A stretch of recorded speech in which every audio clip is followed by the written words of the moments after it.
Right, any questions? Questions? Uh-huh. So first time you told a story about Percy Jamal hoax. Mm-hmm. Could you maybe both share more about that? Like, how did you find out about this young man? In what ways did you support him? Really, I supported him by letting him stick around.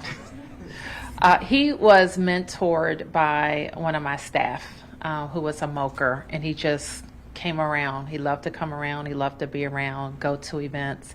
And so finally I said, well, who is this kid? And somebody, told me who he was. And it was kind of funny that we called him the mini moker, even though he's very tall. And we called him mini moker. And for a long time, that's all I called him. And then one day I called him by his name. And I remember him looking at me. And I was like, I know what your name is. He didn't think I knew what his name was. So he went on a full posse scholarship. He was active in student government at his college. He came back home, and is just working his way up the ladder. It's just a great kid. Great young man, I should say. And how did this certification program come about? Like, whose idea was it?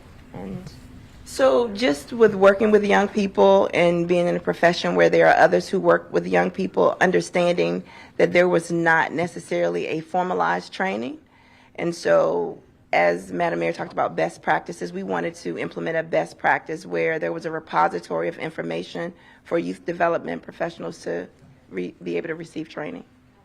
And I know there's a similar sort of kind of certification program for violence interrupters through UDC, is that right?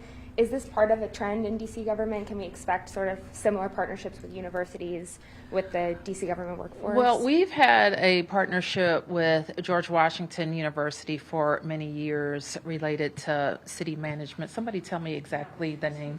Since the Center for Excellence in Public Leadership, and it's since 1997 we've been working with the district government to do leadership development programs specifically for DC government.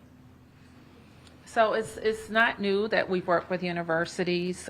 We've worked with universities, and actually we're looking for a university partner for our firefighter training or for our paramedic training.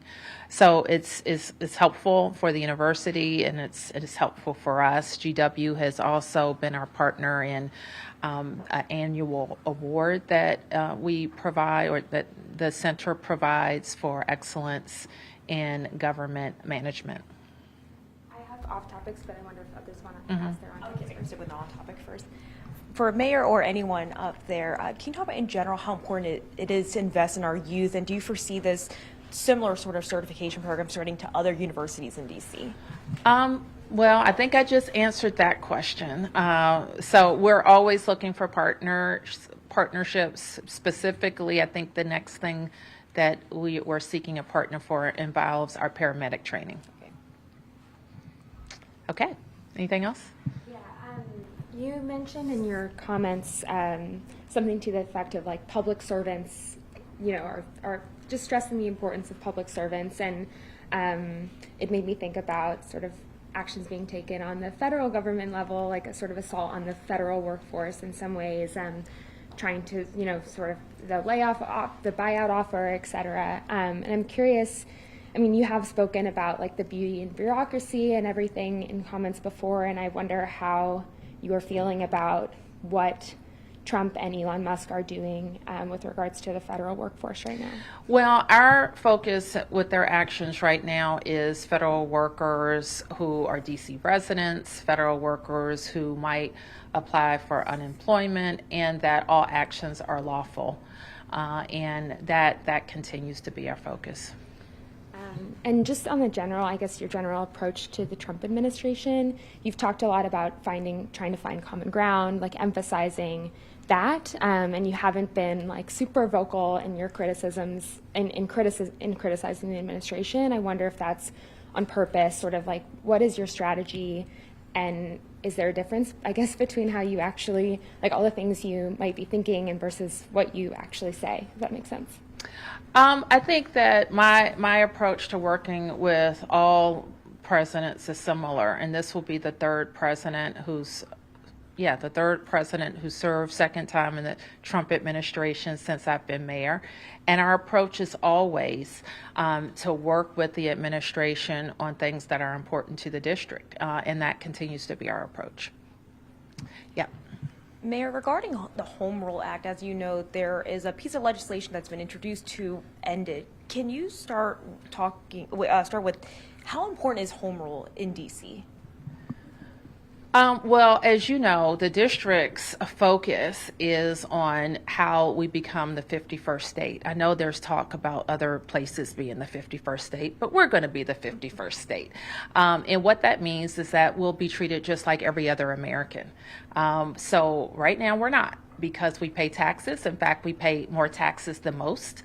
We're larger than 2 states, but we don't have representation in the Congress. And this is especially a time when Americans see what that looks like. When important things are being debated, like cabinet nominees, we neither have a voice or a vote. In the House, our Congresswoman is a delegate, but she doesn't have a vote. So we are reminded of what it means to be full citizens of this nation, and we can only get that through statehood. Home rule is a limited self-government, but what we should be focused on is our pathway to becoming the 51st state. Thank you. Thank you, guys. Look, I was just going to ask, do you have any confidence in the congressman's actual bill that's kind of, I don't know, the acronym spell out, Bowser Act is what they've dubbed it as? Do you have a specific comment on that bill? I don't. Thank you.